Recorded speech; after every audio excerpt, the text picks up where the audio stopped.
Racial injustice and police brutality are a constant reminder of history repeating itself.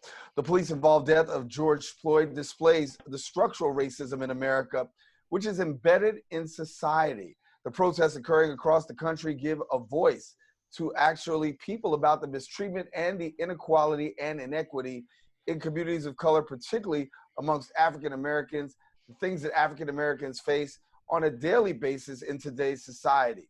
Well, the question is what actions, what efforts can be further taken to give voice to others in regards to these matters, particularly racial injustice and inequalities. Joining us now to tell us a little bit more are the co-founders of Black Lives Create, Brianna Graham, Sierra Polite, and Doran Myrie. And we thank you all for joining us here and being with us here on the show. Thank you so much. Yes, thank you. Thank you so much for having us. No, it's important. And so listen, let me first give people the opportunity to know a little bit about, Black Lives Create. So for somebody who doesn't know, we hear about Black Lives Matter, but now Black Lives Create. So take it away and let us know a little bit about Black Lives Create. Yes, so Black Lives Create was an acronym that was started by one of my dear friends and co-producer for a show that I produce. And that show is called Working Out the Kinks. And when this whole George Floyd thing happened, she said this acronym just came to her and inspired her, and it's called Create. And so each letter has a meaning, and each of these meanings is really a spiritual tool, or not even a spiritual tool. It's more of an emotional toolkit to help people of color move away from white supremacy and create a new world of change for themselves. So C is claim that you feel something. R is recognize the feeling. E is embrace that feeling. A, address the feeling. T, take action. And E, educate and engage.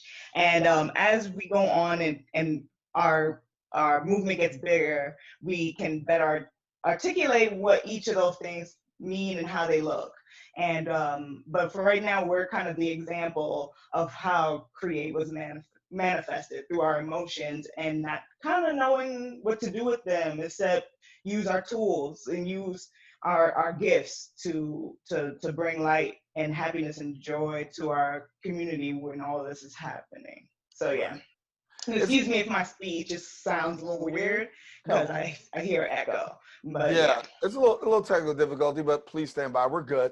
Look, Doran, give us a little bit about you guys had a peaceful protest rally and really exercising your right and really trying to raise some awareness. So talk to us a little bit about the peaceful protest rally. It was very simple. We just wanted to live in that same energy from the Black Lives Matter protest that we had a week prior. It was a lot of positivity out there. It was beautiful to see like 2 and 3 year olds walking and marching with us. And watching that video of George Floyd, this is not a time in history now to take our foot off the gas. There's worldwide protests going on. Clearly for the first time, the world is no longer ignorant to the injustice of white supremacy. And we had only about a week to plan this. Sierra, she's such an angel. She came to us, said, hey, you guys want to do a protest rally with me? We said we were in, and pretty much we just gathered everyday people that we all know. Everyone has a story to tell, and everyone knows what white supremacy is through their own experiences. And pretty much that was what was on the stage. We had performances, like musical performances. We had dances. We had speeches. And I think we really drove the point home as far as taking more accountability for our everyday actions.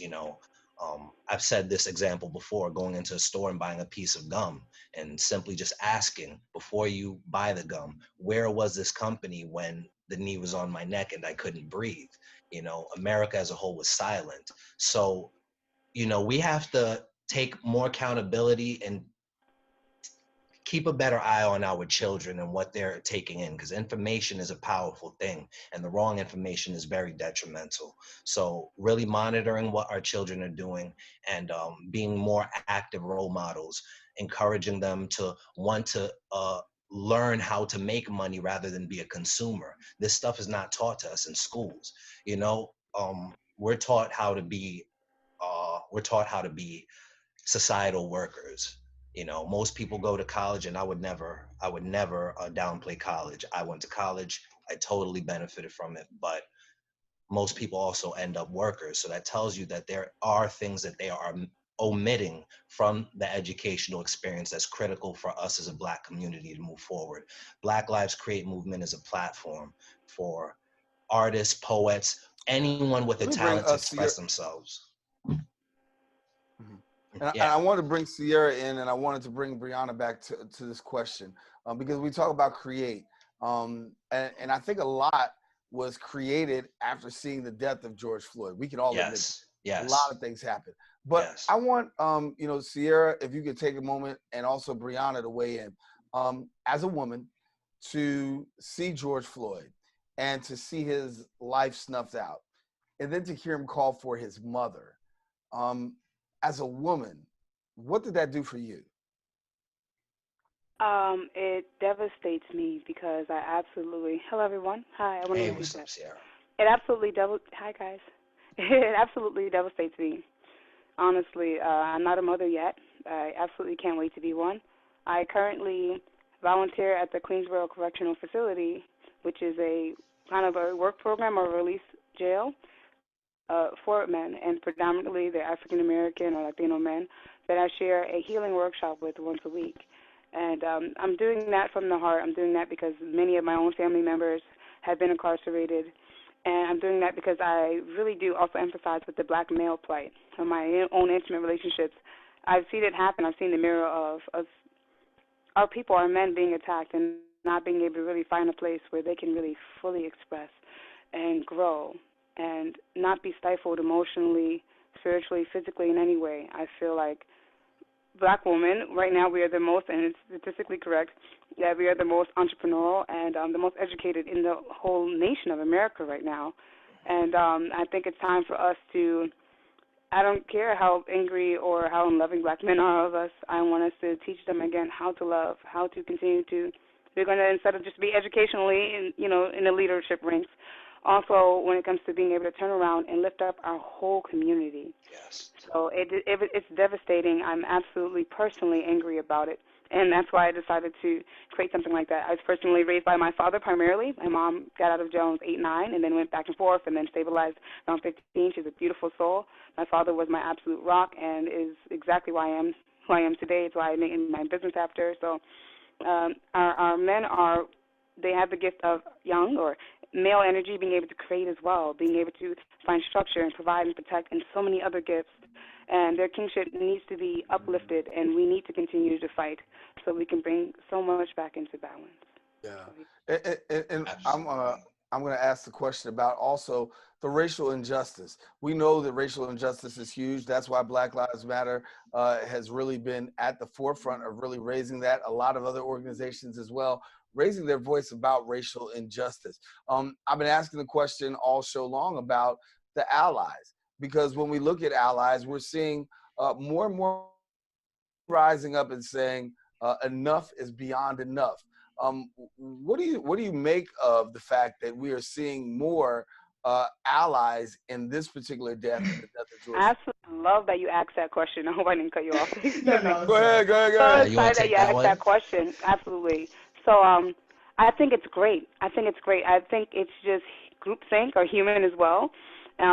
Honestly, and then there's an aspect of course, it being just emotionally genuine. People are absolutely tired of injustice, of suppression. We're all melding together. There's a lot of mixed generations and nationalities and people who want to abolish this. And that's been in existence for a long time, but it's just becoming a widespread consciousness, of us wanting to force change as well as just find balance in this world. There's too much suffering and disparity. I think we're all just trying to enlighten or just have a higher sense of intelligence. in the way we treat each other, and we're also seeing that we're actually not finding the best happiness and finding gaps in our own space.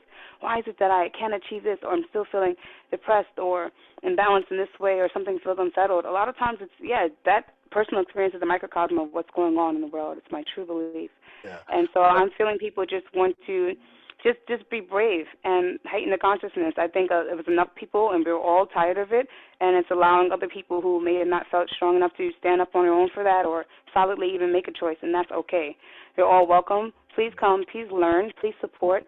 And I understand that some are honestly just monitors of what's going on, and that's okay too. Everyone's going to have their value. And the ones that are solidly in the stance of making change, I feel like this is the time that we can actually make it happen. Collaboration, right? How can people collaborate with Black Lives Create, and what do you have coming up that people can really be connected to? Yeah, so we are organizing right now pretty much like people are donating their time to us, their services to us, and to teach the community things like learning music, or learning, meditation, or learning how to make survival food. Those types of things is what we're bringing together now. So allies, I would say, for white people, especially if you want to help Black people, let them in on the things that maybe they have been disenfranchised on, if you realize that, so financial things that we might not even be aware of, or have a difficulty, getting to because of white supremacy. So allies is really important to, push past your comfort zone and not just do things for Black people that make you feel comfortable, and really think about how you benefit from white supremacy. So that's what we're doing next, and we'll have more information on that, and we'll send it over to you. That's okay. Yes. I'd like to add to that. And Doran, let me jump on youth activism real quick. Talk to me about really youth, and you guys are youthful and exuberant about and passionate, but youth activism is huge. It's driving what we're seeing across the country. How do you step up youth activism here in our area? It's simple. I think everyone has a talent, and everyone's good in something. So it's about saying, I will no longer be pimped. It's about saying, I'll no longer be pimped by the system. I'll bring my talent in amongst my community where it's appreciated, and I will start donating my time to helping people. And by genuinely helping people, you naturally get contacts, you naturally start to get business, you naturally start to prosper in what it is that you're meant to do. So I think we need to move away from the idea of materialism. That's where it really starts. Until we change our values, we'll never progress. And thankfully, it seems like there is a consciousness that is growing, not just nationwide, but across the world. So, the future's open. It's looking really hopeful. Yeah. And so people getting connected with you guys and what's going on locally, how can people become a part, and if somebody says, well, I want to, I just want to be connected, I want to get down, how do they do that? Our Instagram is BlackLives_create. We'll be having a phone number, and our website's up in the works, but we are moving, as well as our email is blacklivescreate@gmail.com. Again, the Instagram is BlackLives_create, but the Gmail is blacklivescreate@gmail.com. And we also have our own personal pages that are affiliated with the Instagram, so you'll see that. If that's confusing too, just hashtag BlackLivesCreate. Again, we're creating a hub for affiliate and people who desire to do a free service with whatever it is that they facilitate or their service. We have a couple people signed up already. Classes are going to start next week, and we'll be promoting it in next week's Co-op City Times newspaper. And we're looking for other newspapers and things to be able to spread and promote that information out. So yes, we want to thank you everywhere. Well, we're gonna be looking for you, and so looking to see all of you. And so certainly, thank you, Brianna. Thank you, Sierra and Doran, for being with us here. They are the co-founders of Black Lives Create, and of course, you've got the information at the bottom of the screen as to how to stay connected to them. We want you to stay connected. Listen, we got more show coming up. We'll be right back, right after this.